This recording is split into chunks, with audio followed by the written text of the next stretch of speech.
Ilmu urip ya. Karya Pak Novel. Syarat hidup nomor 1, ojo mikir. Selesai. Syarat hidup nomor 1, ojo mikir. Nanya, pernah puyeng ngadepi kehidupan? Pernah atau berapa kali atau bahkan sering gitu kan ya? Puyeng itu gara-gara apa? Mikir. Nah, berarti kan mikir salah tuh. Karena mikir jadi puyeng. Betul. Coba jenengan makannya kan makanan yang sehat toh, bersih ya, daging macam-macam makan. Jadi penyakit enggak jadi penyakit kebanyakan? Jadi penyakit. Orang gila makannya makanan kotor, sakit atau sehat? Sehat. Kenapa? Orang gila nggak mikir. Betul kan? Tapi kalau kita mikir, tanya sama polisi, kasus kecelakaan di jalanan itu akibat orang gila atau orang yang mikir? Mikir. Kalau Anda ngebut, Anda tidak mikir mesti selamat. Tapi ngebut mikir, ragu-ragu nabrak. Ragu-ragu nabrak. Makanya orang gila nyebrang itu hampir nggak pernah ketabrak. Orang waras nyebrang banyak yang ketabrak. Kenapa? Orang gila nyebrang nggak pakai mikir. Mau nyebrang saja. Gila. Hasilnya subhanallah, yang lain ngerem, yang lain menghindar, dia selamat.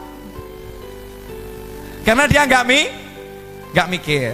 Nah, kenapa orang gila taat aturan Allah? Hidup jangan mikir. Kenapa jangan mikir? Karena sudah dipikirkan oleh Allah yang maha memikirkan. Ngapain ikut campur mikir? Jelas? Jadi apa? Ojo mikir. Lah penjabaran ojo mikir. Penjabarannya. 1, saya mau nanya. Saya kesini datang sendiri atau diundang saya? Diundang, betul. Begitu datang ditaruh di mana? Di sini atau dimasukkan kamar? Masukkan kamar, so istirahat. Betul kan ya? Disuguhin. Kenapa disuguhin? Karena saya diundang. Bapak Ibu diundang, ini di depan diundang, dikasih suguhan. Betul atau betul? Disiapkan kursi untuk duduk. Betul. Sekarang saya mau nanya, yang ngundang jenengan ke muka bumi siapa? Yang nempatkan Anda, nempatkan saya di bumi ini siapa? Siapa yang nempatkan? Nah, kalau kita di sini aja dimuliakan sama yang ngundang, betul kan? Lah yang ngundang kita siapa? Nanya, yang ngundang kita siapa di muka bumi? Yang meniupkan ruh itu di muka bumi ini jadi manusia siapa? Yang datangkan kita ke muka bumi siapa? Lah kira-kira Allah jamin enggak kehidupan kita di muka bumi? Lah kenapa Anda masih mikir dan ragu? Kurang ajar kan? Wa ma min dabbatin fil ardi illa 'alallahi rizquha. Beb, nyatanya banyak yang susah gara-gara dia menyalahi aturan mikir. Enggak boleh mikir, jalan aja hidup ini, jangan dipikir. Contoh ya. Contoh sederhana. Allah udah nyiapkan semuanya. Ya, kita nggak usah mikir. Kalau kita mikir jadinya nggak bagus. Begini loh ya. Misal saya datang gini.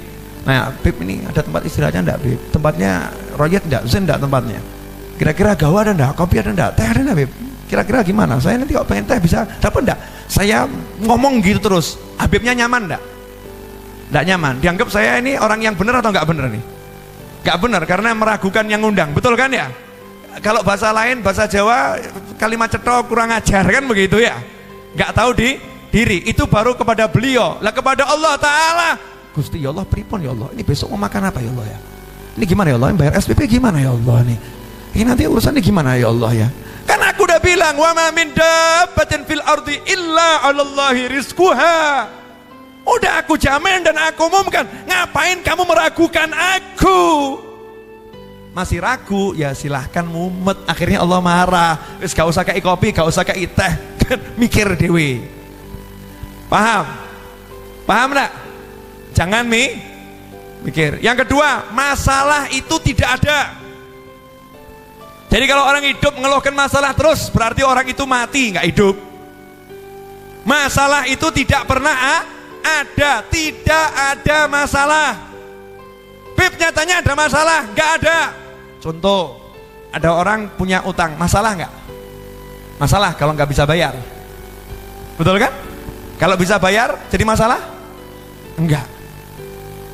Ada orang jatuh, masalah enggak? Masalah. Tapi kalau bisa bangun, gak jadi masalah. Setiap masalah kalau ada solusi namanya bukan masalah. Betul kan? Nah hebatnya Allah tuh, Allah kasih masalah gak pernah gak ada solusi. Masalah selalu udah ada solusi di dalamnya. Fa inna ma'al usri yusron, inna ma'al usri yusra. Setiap masalah itu ada solusi. Dan hebatnya bukan cuma itu, masalah plus solusi plus rezeki. Jadi kalau datang masalah itu selalu ada rezeki di dalamnya. Bingung? Loh, saya nggak asal ngomong ini. Jadi mulai nanti kalau kepleset bilang alhamdulillah rezeki mau datang. Ya. Dalilnya mana? Wa may yattaqillaha yaj'al lahu makhraja wa yarzuqhu min haitsu la yahtasib. Masalah. Wa may yattaqillaha yaj'al lahu makhraja, Allah beri solusi untuk masalahnya. Wa yarzuqhu, dan Allah memberinya rezeki dari arah yang nggak pernah bisa dia pikir. Allah aja udah ngasih tahu rezekimu tuh nggak bisa kamu pikir, kok kita gaya mikir? Kan nyalahi aturan Allah.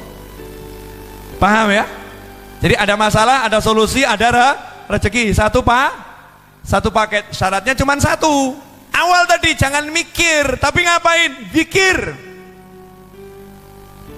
Fama khalaqtul jinna wal insa illa liya'budun. Enggak usah mikir, salat. Baca Al-Qur'an. Cari ilmu. Senangkan orang tua. Senangkan anak. Senangkan pasangan hidup. Silaturahim. Waktu ke pasar, ya ke pasar. Kerja. Jalani aja aturannya Allah. Enggak usah mikir, nanti sistemnya Allah yang akan kerja. Selesai masalah. Nah kita kan enggak, takwanya hilang, mikir masalah, mumet-toh. Silahkan puyeng, silahkan pusing. Saya mau nanya, ini ilmu yang terakhir ini murah atau mahal? Murah, nggak bayar gratis kok ya. Nggak bayar gratis. Ya, jadi nggak usah dipikir dan masalah itu tidak ada masalah. Makanya orang-orang soleh nggak pernah merasa bermasalah. Apapun masalahnya nyantai aja dia. Kenapa? Oh yang ngasih masalah Allah, kok kita yang menyelesaikan? Kan bodoh. Yang ngasih masalah siapa? Allah. Masa kita yang mau menyelesaikan? Bisa menyelesaikan masalah yang ngasih Allah. Baru masalah yang ngasih orang yang agak kuat aja kita bingung, gitu kan ya? Nah kalau masalah yang ngasih Allah bisa kita menyelesaikan? Gak bisa. Ya biar Allah yang menyelesaikan. Biar Allah yang menyelesaikan. Sepele, simple, sederhana. Yang terakhir, sudah satu jangan mikir, yang kedua masalah itu tidak ada. Nah ini yang terakhir, bagian yang paling menyenangkan dan bagian yang paling enak. Sebetulnya keburukan itu nggak ada.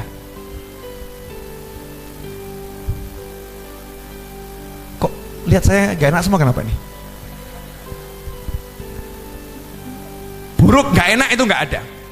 Karena Allah nggak akan memberikan kita keburukan dan ketidakenaan, meskipun zahirnya buruk, gitu ya. Zahirnya nggak enak. Maka dikatakan al khair wasyarr bimasyiatillah. Baik dan buruk itu kehendaknya Allah. Sedangkan Allah tidak berkehendak untuk memburuk-burukan hambanya. Semua baik, hambanya saja yang bermasalah. Saya kasih contoh boleh? Bu, punya suami ganteng nikmat atau enggak nikmat? Nanya, punya suami ganteng nikmat atau enggak nikmat? Jawabnya lama kan? Jawabnya lama kan? Kenapa? Dalam benak seorang istri nggak ada suami ganteng kalau masih lihat kegantengan orang lain. Betul kan?